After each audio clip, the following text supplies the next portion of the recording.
Mark, thanks so much for the early heads up. We appreciate it. Tonight, thousands across the Tri-Cities region are thinking about yesterday. They have a lot of fun, a lot of celebrations on the 4th across the region. Yeah, well, most of those events were free to attend. We are learning tonight that a big part of your tax dollars make these events possible. That's right. Specifically, we're talking about law enforcement officers. They work very hard every day, and especially they were working yesterday to keep everybody safe. Oh yeah, Curtis McLeod has been tracking down the numbers for us. He is live where one of the biggest and most costly events in our region took place, Freedom Hall in Johnson City.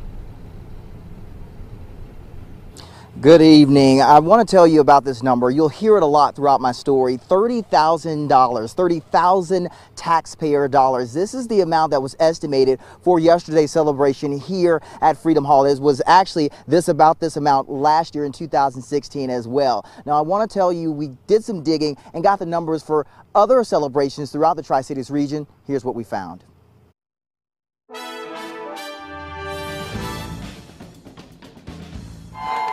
From parades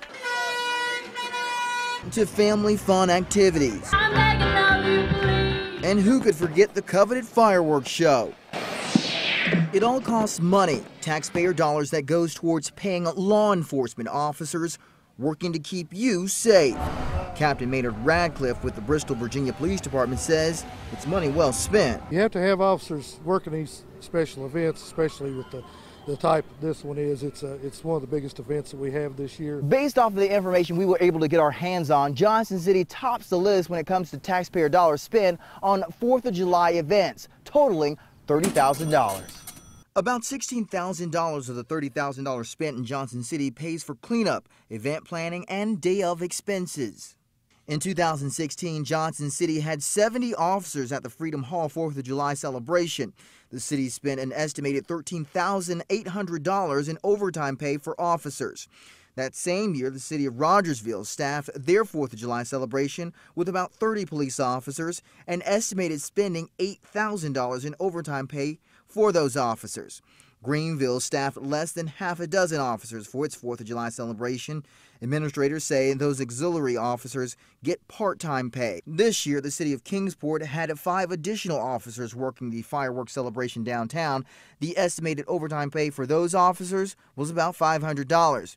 Administrators with the Kingsport Police Department tell me overtime for only the fireworks celebration is paid for by the Downtown Kingsport Association. Bristol, Virginia staffed 15 officers for their celebration in 2017. Captain Radcliffe estimates that each officer got about 7 hours overtime. We have to ensure the safety of everyone involved here. And that takes money.